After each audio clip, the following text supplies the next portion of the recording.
Bismillahirrahmanirrahim. Alhamdulillah Rabbil Alamin. Allahumma salli ala Sayyidina Muhammadin abdika rasulika nami wa ala alihi wa sahbihi wa sallim taslima. A'udzu billahi minasy syaithanir rajim. Bismillahirrahmanirrahim. Iqra bismi rabbikal ladzi khalaq. Khalaqnal insana min 'alaq. Iqra wa rabbukal akram alladzi 'allama bil qalam 'allamal insana ma lam ya'lam. Amantu billahi sadaqallahu al azim. Dengan nama Allah yang Maha Pengasih lagi Maha Penyayang. Segala puji-pujian bagi Allah, Tuhan semesta alam. Salam dan selawat ke atas Muhammad, ahli keluarganya, sahabatnya, semua sekali. Atas mereka kesejahteraan. Salam sejahtera atas saudara sekalian, tuan-puan, adik kakak sekalian. Assalamualaikum warahmatullahi wabarakatuh. Dengan rahmat Allah dan juga barakah. Pagi ini Cina Apek masih berada di Sandakan Sabah hari kedua. PKPB ni tidak boleh duduk kat kedai, tidak boleh merayau tanpa sebab. Alhamdulillah, segala puji bagi Allah. Dan apa jua keadaan, pagi ini saya nak tafsir antara ayat kesukaan saya yang saya ada tafsir sendiri. Tafsir sendiri iaitu ayat Iqra. Bacalah Iqra bismi rabbikal ladzi khalaq, dengan nama Tuhanmu pencipta, yang Maha Pencipta. Pertama, kenapa hamba ni, saya ni seorang Cina yang sempurna dari segi kesihatan, dari segi pendidikan, dari segi, walaupun keluarga saya perak-peranda, tapi saya ada pilihan untuk kekal belajar kerana ayah-ayah saudara saya kirim wang. Tapi saya berhijrah ke Semabuk Melaka, lalu saya memeluk Islam dan saya tinggalkan semuanya untuk mencari ilmu Allah. Kenapa? Nak tanya ni. Apakah tak cukup semua buku yang saya baca biologi, fizik, kimia? Apakah tak cukup? Kalau nak cerita biologi tu, cerita tentang sel, tentang kromosom, tentang DNA, RNA, hamba dah baca dah. Dah baca. Sehingga tingkatan 6 bawah lah, biochemist. Kalau sambung lagi 3 tahun, bolehlah jadi medical, doktor dan sebagainya. Kenapa saya tinggalkan semua ilmu itu? Apa ilmu itu salah? Jawapannya dok, ilmu itu semua tak salah. Ilmu musabbab ni, sunnatullah ni, rasionalnya, segala benda yang ada di alam ini tidak ada kecacatan dalamnya. Masalahnya apa? Masalah dalamnya, macam dalam surah An-Nur, ayat surah lain, Allah cakap, Allahu nurus samawati wal ard. Allah itu cahaya bagi langit dan bumi. Nah, mengikut tafsir ulama, maksud cahaya itu ialah kamu lihat alam, kamu lihat penyakit, kamu lihat virus, tapi kamu tidak ada cahaya ilham daripada Allah SWT dalam hati kamu. Qalb, dalam surah An-Nur tu, baca balik dia mengenai qalb, dalam satu pelita yang apinya, bahannya bukan daripada timur atau barat, bukan daripada yang membakar. Nur ala nur, melihat dengan cahaya Allah, yang kita katakan ilham atau hidayah, memberikan kita penemuan, memberikan kita ilmu, dan akhirnya kita tahu, ya, akhirnya kita tahu. Jadi kenapa saya cari lagi ayat dan saya terpegun dengan ayat macam Al-Alaq ni? Kenapa saya bila baca ayat tu rasa macam ada satu cahaya dalam ayat itu? Allah suruh kita baca nama Tuhanmu, iaitu Tuhan kami. Khalaqa, alladhi khalaqa, yang mencipta. Padahal kita tahu Allah ada 99 nama, 99 sifat. Kenapa Allah pilih nama pertama turun kepada Muhammad, salam dan sejahtera atasnya, Al-Khalaq, yang mencipta? Kenapa tidak pilih Ar-Rahman, yang maha mengasani? Mengapa tidak pilih Ar-Rahim, yang penyayang dan pengasih ni? Mengapa tidak pilih nama-nama lain? Asy-Syafi'i misalnya. Syafi'i adalah nama Allah yang memulihkan dari penyakit, mengubati. Itu sebabnya kita doa untuk penyakit, ada doanya. Saya baru baca dalam hadis, anta syafi'i, engkaulah syafi'i, ubatilah kita daripada penyakit dengan ubat yang tidak boleh datang penyakit lepas itu. Ya. Kenapa? Walaupun kita doktor ke apa, kita perlu belajar tip Nabi, cara Nabi, salam dan sejahtera asasnya, kerana sebagai orang beriman, kita tahu bahawa Allah itu adalah pengubat sebenarnya. Allah itu pendatang ilmu sebenarnya. Jadi saya yang dapat ilmu, tidak dapat cahaya. Saya rasa kegelapan, saya rasa nak bunuh diri. Lalu bila saya bertemu ayat Allah tu, saya rasa terang, saya rasa tenang. Mengapa? Kenapa? Tak ada pun saya dapat explanation. Saya cari daripada pembacaan daripada doktor jiwa ke. Tidak siapa yang boleh menerangkan kenapa seorang tu boleh muram, seorang itu boleh sakit jiwa, seorang tu boleh bunuh diri, atau seorang tu boleh gembira. Walaupun orang tu ada harta banyak, dia tidak gembira. Saya pernah ada duit banyak, ratusan ribu, rasa cukup kosong dalam jiwa. Tapi bila tidak ada apa-apa, alhamdulillah, tidak ada apa-apa, rasa begitu tenang, begitu bahagia. Rasa macam boleh tawan dunia. Banyak kali saya rasa, dan saya percaya tuan-puan pun pernah rasa. Jadi bila dalam penyakit, Allah dah mengajar kita, anta syafi'i, engkaulah yang memberi syafaat. Ya? Dan syafi'i ini ditafsir sebagai hujung. Daripada kita kegelapan, kita sampai hujung cahaya. Maknanya ubat ni, kita belum sembuh habis, tapi kita dah jumpa dah cahaya. Jadi syafi'i yang sebenarnya ialah ubat mengenal Allah sebenarnya. Kemudianlah baru kita kenal lain-lain. Sunatullah, cara ubat. Bukan kita maksud jangan pergi pada doktor. Kita pergi pada doktor pun, tapi kita sedar bahawa itu doktor adalah musabab daripada Allah. Bahawa yang ilmu pada doktor itu hanya sedikit, dan banyak doktor-doktor lain yang ada tambah ilmu, banyak rujukan lain, kita boleh tambah ilmu, dan kita sedar dan kita diajar macam mana ilmu tu daripada Allah. Sebab Allah sebut Al-Khaliq dulu, dia yang menjadikan. Menjadikan apa? Khalaqal insana min 'alaq. Menjadikan insan daripada segumpal darah. Kenapa tak sebut insan itu sebagai Abdullah? Banyak ayat dalam Al-Quran sebut Al-Quran memanggil kita pelbagai nama. Adam, tak sebut Adam. Adam, atasnya sejahtera. Tak sebut Khalifah. Walaupun Allah SWT pernah sebut kita sebagai Khalifah. Tak sebut kita sebagai Abdullah. Tak sebut kita sebagai min zakari wa unsa, daripada lelaki dan perempuan. Tak sebut kita sebagai nama lain, tapi insan. Ada makna dia, insan. Kerana ada makam pada insan itu yang membezakan dia daripada haiwan, ilmu. Adalah ilmu. Min alaq.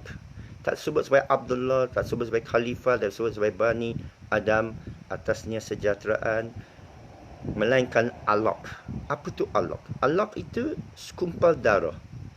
Sekumpal darah itu, tuan-puan, tidak ada nyawa, tidak ada jantina, tidak ada wajah. Kalau ibu kita masa itu tergantung pada rahim, jatuh, accident ke apa, akan gugur. Allah tu kamu tak jadi lahir. Ya ayuhan nas, a'udzubillahi minasyaitonir rajim. Ya ayuhan nas, inna khalaqnakum min zakarin wa unsa wa ja'alnakum syu'uban wa qabaila. Inna akramakum indallahi atqakum innallaha alimul khabir. Ya. Saya rujuk ayat, campur-campur ayat. Khalaq, sekali lagi, wahai manusia, kami jadikan kamu laki dan perempuan, ya. Tapi laki dan perempuan tu belum ada lagi semasa al-alaq. Masa al-alaq itu belum ada lagi. Apa maksudnya? Mana kamu daripada tiada. Jadi orang yang baca ayat ni dia sedar, dia tersentak hati dia, aku daripada tiada. Belum lagi cerita sperma lah, DNA itu belum. Allah pergi kepada Nabi Muhammad, atasnya salam dan selawat, di Gua Hira. Ayat yang pertama turun yang mengejutkan Rasulullah, atasnya salam, ialah kamu dijadikan dari segumpal darah. Segumpal. Yang tak ada laki dan perempuan, tak tahu jantina. Yang doktor tengok pun, laki ke perempuan, tak tahu, belum ada sifat lagi. Dan kamu tak ada nyawa, jadi roh kamu pun belum sana ke ibu yang Melayu ke, Iban ke, Kadazan ke, Yahudi ke, hitam ke, putih ke, ayah dia handsome ke, gemuk ke, daripada ibu, benih ibu yang keadaan bentuk ke, kamu tak tahu, kerana kamu akan ambil bentuk 5 kupang dari ayah, 5 kupang dari ibu, X dan Y kromosom. Wajah kamu pun kamu sudah tak ada, masih belum ada lagi. Insan, Iqra wa rabbukal akram. Bacalah dengan, nanti sekejap. Al-alaq ni saya percaya ada ayat mengenai internet, mengenai cyber. Kerana .com lah, .com. Titik dot tu, boom. Boleh capai apa-apa dalam internet. Inilah pasal Allah bagikan saya ilmu hacker, IT, pakai IT, alhamdulillah. Jadi saya tafsir menurut ilmu saya lah. Ini tafsir Cina Apek ni. Kalau nak tafsir ustaz ada slip gaji tu, pergilah. Pergi. Ambo tak tahan. Ini private channel. Bukan RTA, bukan Berita Harian, bukan Reuters, bukan CNN, bukan Al Jazeera, ya. Jadi sekumpal itu, doktor, baca dengan Tuhanmu yang Al-Karim, generous, pemurah, dan Rahman Rahim. Al-Karim lagi. Kenapa pilih Al-Karim? Ada rahsianya. Saya hamba tak dapat tafsir semua lah. Panjang ni tafsir ni. Ini sikit-sikit lah. Sikit-sikit aku dapat ni. Sekumpal. Daripada tiada. Ketiadaan. Nothingness. Buddha pun, dia tafakur atas tiada. Fanak fillah pun, dia sampai tiada. Ahad saja. Kamu tiada. Gitu. Tengok dalam ayat tu. Allah samad. Semua gantung pada dia kan. Macam Allah, ya. Lam yalid wa lam yulad. Tidak beranak maupun beranak. Kamu ni beranak. Kamu sekumpal darah ni akan jadi anak. Ibu kamu ni memperanakkan. Jadi dalam suratul Ikhlas tu, lam yalid wa lam yulad. Oh, ni. Ni. Ya. Jadi Al-Akram allazi almal bil qalam. Mengajar manusia dengan pena. Sekali lagi, daripada alam internet ni, kita main keyboard ni, semua main kalam, kalam simbol. Tek, kalam lah. Tulis dulu, tapi kalam lah. Kalam, simbol. Kalam, pen tu simbol lah. Pen tu bukan dakwat, pen tu bukan pensel. Kalam tu, pasal kalau kamu bagi pen kat monyet, dia bukan boleh buat apa. Dia buat apa bagi aku. Tapi kepada manusia, dia guna tu menulis. Dia mencatat simbol. Dia membuat jadi ayat, jadi kitab, menulis tu deh. Bi kalam. Jadi kalam tu simbolik. Alam internet sekali lagi. Alam insan nama lam ya'lam. Mengajar manusia, insan sekali lagi, mengetahui apa yang dia tidak mengetahui. Macam Google lah. Kamu Google tak tahu kan? Kamu dah tahu dah. Dan Google tu free, ilmu Allah tu free, tuan-tuan. Macam mana Google ni boleh dalam millisecond? Allah. Ada orang kata quantum physics, ada orang kata hologram, ada orang kata kita ni dalam matrix ke apa kan. Tapi dalam itu saya tahu Allah yang berikan. Orang kata, Google ni macam boleh live ni, semua orang boleh live ni. Ni Facebook yang bagi. Tak, dalam hati saya, Allah. Ya. Kalau yang faham tu, kamu boleh nampak saya ni, billah. La quwwata illa billah, dari Allah. Ma lam ya'lam. Ya. Balik pada Allah tu, yang tak ada apa tu, sekarang dia sudah tahu. Inilah disebut juga dalam alul zikir. Ayat tentang alul zikir berapa hari lepas saya baca itu. Bila kita zikir, dia fahami bahawa ada ilmu dan asalnya dia tak ada ilmu. Orang alul zikir ni pun ahli fikir. Dia fikir atas tanda-tanda Allah, tapi antara dia fikir ialah makam diri dia. Itu sebab semalam saya kata, saya tak takut jin, melainkan saya lebih takut wanita. Bisikan wanita. Tapi saya tak takut wanita, melainkan saya takut diri. Dan saya tak takut diri, melainkan saya takut lebih Allah. Jadi bila orang tafakur atas diri ni, dia tafakur, dia sedar. Bukan mudah tuan-puan nak sedar ni. Bukan mudah. Kalau dia rasa cukup, cukuplah, tak payah tuntut lah. Tapi dia sedar ni. Dia sedar lah. Malam ya'lam. Awak dulu ni tak ada apa. Jadi dia tafakur atas asbab kejadian dia. Semua kita dari sekumpal darah, betul tak? Ada siapa sini bukan sekumpal darah dulu? Tolong angkat tangan. Tolong beritahu saya. Awak dulu daripada benda lain. Bukan sekumpal darah. Dan keadaan tahu. Walaupun alastu bi rabbikum itu. Kamu tak ada sedaran tentang itu. Kamu tak ada ilmu tentang itu. Kamu malam ya'lam. Kamu diberitahu. Alastu bi rabbikum itu bala wa syahadna tu. Tidak lain tidak bukan, kontrak itu ialah kita satu roh tu kamu diberitahu, bukankah kamu naik saksi? Bala wa syahadna. Kita naik saksi. Tanpa prejudis masa tu. Kita naik saksi. Satu pengakuan. Bukan ada satu ilmu. Dia saksi, dia nampak. Tidak ada hijab. Bila kita mati esok, tidak hijab, saksi terus. Dia tidak ada hijab dah. Tak ada, mari aku fikir ke, aku nak, tak ada. Kun fayakun ni. Dia punya keadaan, Syekh Abdul Qadir As-Sufi beritahu kita bahawa Allah tidak cipta dengan magic. Allah bukan cipta sesuatu tu main-main. Allah bukan cipta sesuatu tu tanpa sebab. Allah tidak cipta sesuatu tanpa ilmu. Allah tidak cipta satu virus tu, dia tidak ada kronologi dia, DNA dia, sains dia yang dirangkumi dalam bil-haq. Bukan Allah kata kun fayakun. Jadilah. Macam Aladdin magic lamp tu. Syaitan pun dijadikan Allah. Syaitan nak buat apa pun dia minta izin Allah. Dan Allah tidak izinkan melainkan beberapa syarat. Jadi orang yang faham ni, orang yang faham ni betul-betul, dia tahu kedudukan semua benda.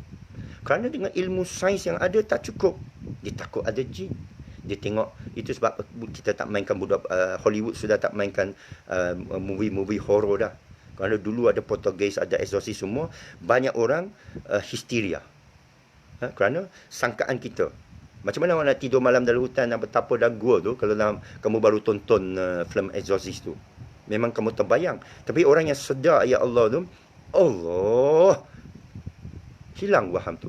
Pasal dia kenal realiti Allah. Dia kenal siapa Al-Haq. Bila awak kenal siapa Al-Haq, awak tak tengok pada hanya wajah kamu. Kamu lihat wajah Allah. Kamu tak wujud. Kamu tiada. Kamu tidak mengetahui siapa kamu. Who are you? Siapa lu? Cina cakap, lu siapa? Nama pun tak ada, wajah pun tak ada, jantina pun tak ada, ilmu pun tak ada.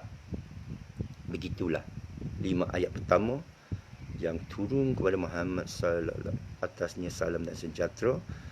Dan puji bagi Allah, bila saya baca itu, dia memberikan saya satu kesedaran yang dalam. Dan dia membuat saya nak mengaji lagi. Sehingga saya tinggalkan sekolah semua. Masa tu abang angkat saya, keluarga saya, semua kata saya gila. Tapi saya kata, dok, saya tak gila, saya ikut ayat ni. Saya ingat lagi Cikgu Saluddin di Tengkera tu. Dia tak kata aku gila, dia tengah berfikir. Saya pun tanya dia, kenapa kau berfikir? Saya panggil abang Saluddin. Kerana dia yang bawa saya, dia bacakan hadis ni. Lalu saya kata, kalau begitu, saya nak cari ilmu Allah. Saya nak tinggalkan dunia. Nak cari ilmu Allah. Kerana dia baca kepada saya satu hadis Sayyidina Ali. Ke atas dia salam. Yang menyebut dunia ni macam bayang-bayang kamu. Kalau kamu kejar dia, dia lari. Kalau kamu diri diam, dia diam. Kalau kamu lari dari dia, dia lari ikut kamu. Jadi saya beritahu dia, Abang Saluddin, di Masjid Tengkera masa tu, bulan 2 ke 3 tahun 80, saya nak lari dari dunia. Habis dia kejar saya, kan apa nak risau. Tapi saya nak cari ilmu Allah ni. Kerana dia bagi saya satu buku, Mencari Keredaan Allah. Dalam tu ada hadis, sesiapa mencari ilmu Allah, sesungguhnya dia berada di atas fi sabilillah. Dia ada di atas jalan Allah, di mana malaikat mengembangkan sayap untuknya. Saya tak nampak malaikat pun, tapi saya percaya pada ayat ini. Ada malaikat kembangkan sayap baginya, bagi aku. Dan ada ikan-ikan di laut, di sungai berdoa bagi kamu. Saya tengok ikan, macam mana dia doa ni. Tapi saya yakin dengan ayat tu. Dan kalau kamu mati tengah jalan, mati syahid. Saya yakin ayat tu. Dan keluarga yang kamu tinggalkan dapat rezeki. Saya sayang ibu saya. Saya sayang keluarga saya, walaupun porak-poranda. Saya sayang adik-beradik saya. Dan saya dah lari daripada sekolah. Saya tidak mungkin boleh jadi doktor. Ibu saya nak saya jadi doktor. Tapi dalam jiwa saya rasa satu kekosongan. Saya nak cari ilmu dia ni. Saya rasa tak cukup. Saya dah baca banyak buku pun, kuantum fizik ke apa ke, saya rasa tak cukup. Saya nak cari ilmu Allah ni. Apa itu ilmu Allah tu? Dan saya yakin kalau saya gugur, saya syahid. Penyaksi ya. Dan yang paling penting saya rasa setuju bila Allah bagi pula garanti, ada money back garanti ni. Bukan 30 back, bukan 30 day back, money back garanti ya. Ini garanti dari Allah SWT. Allah la yu'liful mi'ad. Yang tidak mungkin garanti dia. Dia garanti apa dia? Rezeki kamu akan dijamin. Rezeki keluarga yang kamu tinggalkan. Saya baca berkali-kali ayat tu. Betulkah? Betulkah? Dan saya yakin masa itu dalam hati saya. Saya tolak ke Cikgu Saluddin. Cikgu, saya nak tinggalkan sekolah. Bawalah saya pergi mengaji ilmu Allah. Dan dia tengah terfikir. Dia tak cakap no. Ini bagus ni. Kalau kita pergi ke cikgu lain, ke ulama lain, Allah, dia kata lah, macam mana nak buat dengan budak ni? Dia tak cakap no. Jadi jangan kita tolak orang yang meminta. Kita cari jalan untuk dia selesai.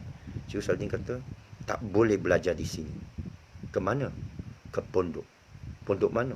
Di Kelantan. Masa tu saya pun tak tahu mana Kelantan. Saya ada baca lah dalam juga. Dia lah ke Kelantan. Saya kata saya bersedia pergi. Saya tinggalkan sekolah, cakap goodbye kepada keluarga angkat saya, ikut dia naik bas. Tengah jalan tu lah, itu cerita episod lain lah, to be continued lah, bersambung drama ini ya. Tapi akhirnya, saya 40 tahun berjalan bermusafir. Dari guru ke guru.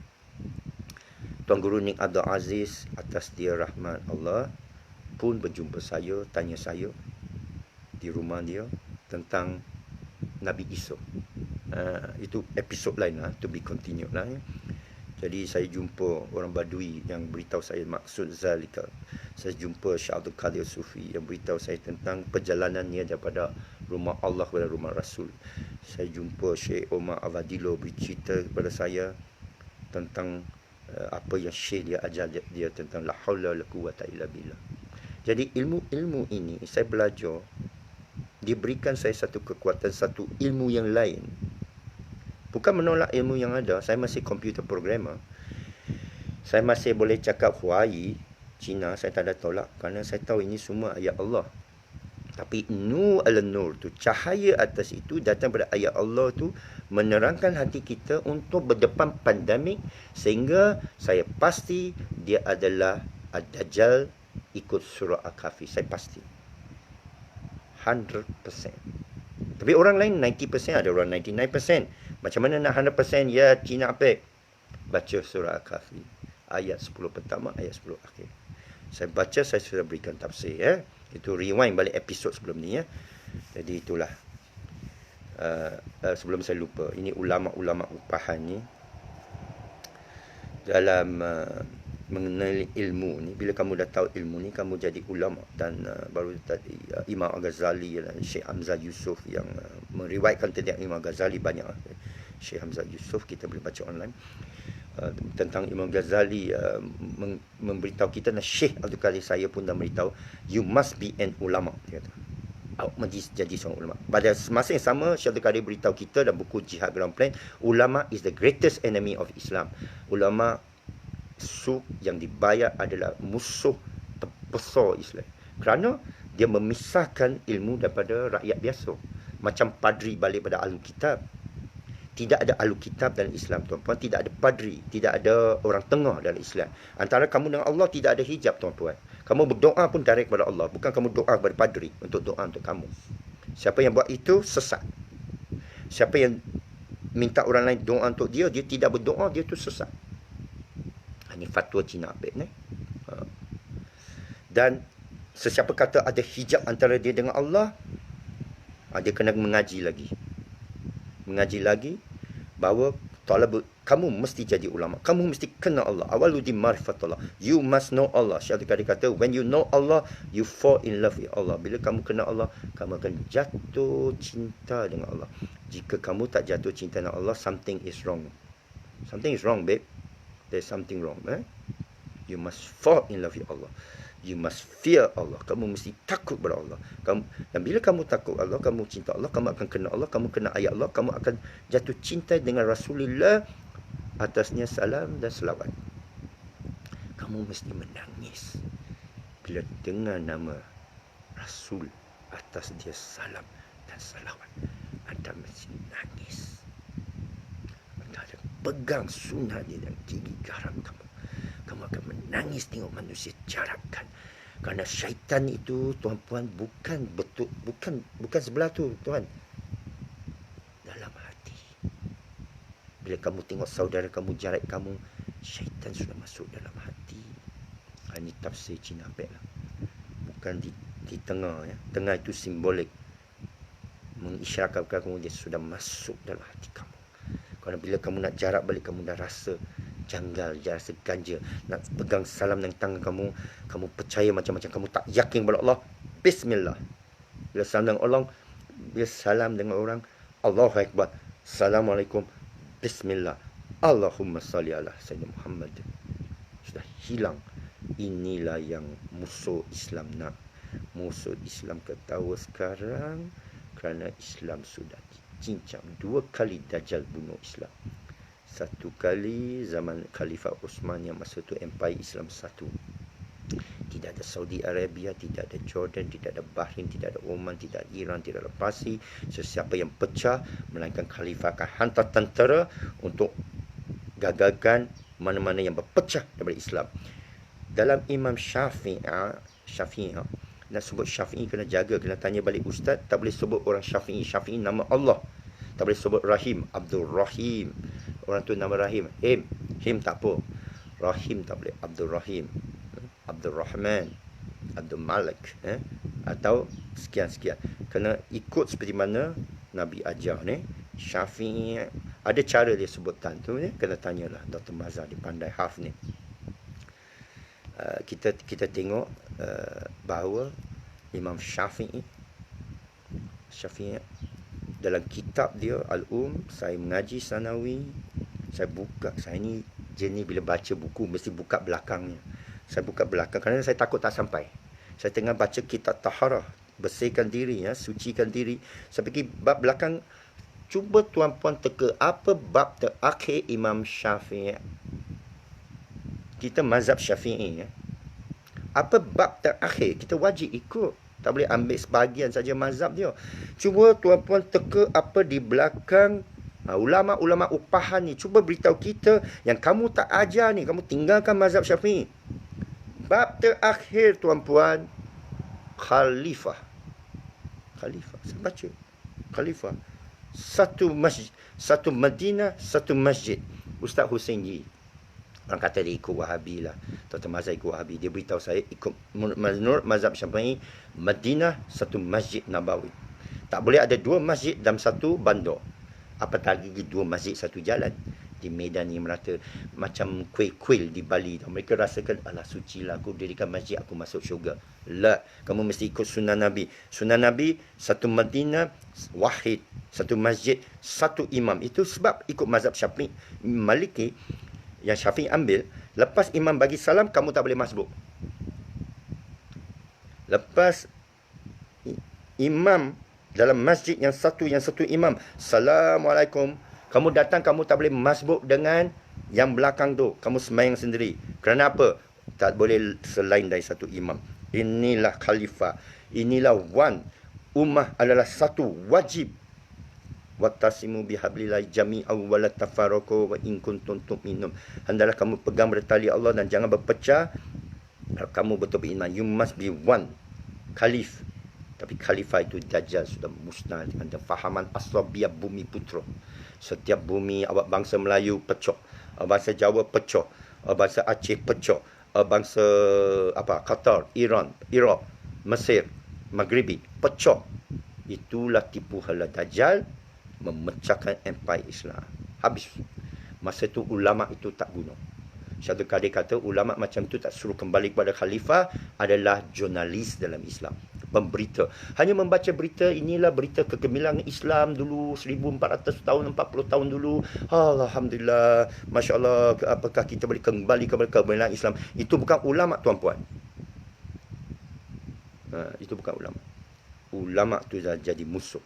Dia terima gaji, dia lagi menyujukan bank Islam yang haram, dia lagi menyusahkan umat.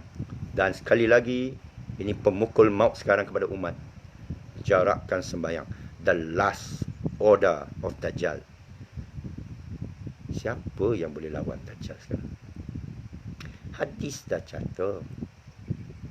Hadis Rasulullah atasnya salam dan selawat menyatakan akan datang Dajjal. Tidak ada satu negeri yang dia tidak masuk. Yang dia masuk 40 malam. Sudah lebih 40 malam tuan-tuan. Dah 8 bulan. Hati manusia sekarang sudah kosong daripada Allah wa Rasul. Ya. Hadis kursi menyatakan seluruh alam tidak boleh mengandungi Allah, tapi hati seorang mukmin boleh mengandungi Allah. Renunglah itu. Renung itu. Jadi sekarang masjid ditutup. Kita mesti hidupkan balik. Itu sebab saya puji di Malacca Mall. Saya harap pihak berkuasa tak adalah menghalang mereka. Malacca Mall tu dia sembahyang makin rapat. Bila mereka rapat tu Allahu Akbar. Semua orang Islam mesti sebut Allahu Akbar. Ini baru balik step pertama. Tapi Dajjal ni menyedarkan kita sudah jauh.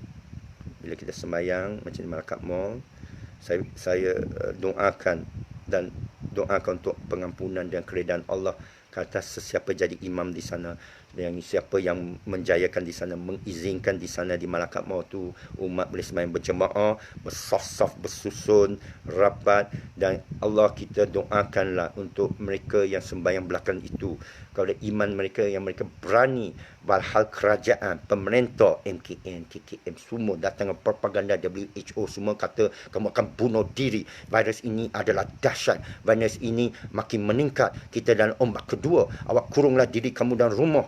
Jangan kamu sembahyang jarak lagi, rapat lagi. Jangan kamu rapatkan soft lagi. Jangan kamu luruskan soft kamu lagi. Mereka ini adalah wali Allah. Kami doakan pengampunan atas mereka, redaan atas mereka. Ya Allah, berikan pengampunan kepada diri kita semua.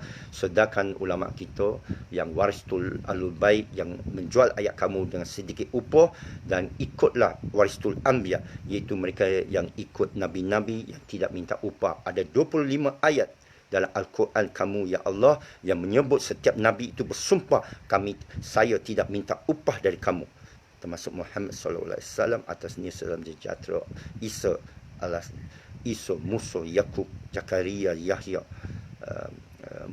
Harun, dan saya dah baca atas mereka salam dan salawat. Tabaraka wa ta'ala.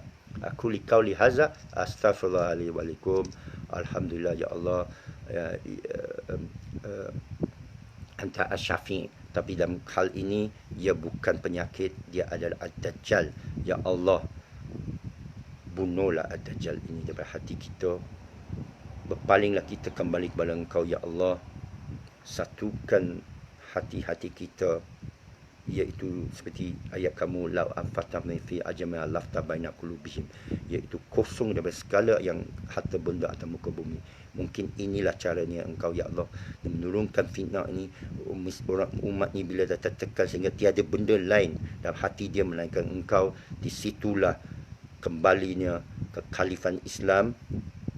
Alhamdulillah, kalau begitu ya Allah. Kalau begitu ya Allah, aminkan daripada kita. Sesungguhnya kita tidak lain melainkan kita menzalimi diri kita. La ilaha illa anta, tidak ada Tuhan melainkan engkau. Subhana in kuntum minzalim, maha suci daripada apa yang orang boleh kaitkan dengan engkau. Sesungguhnya kami antara yang zalim. Assalamualaikum.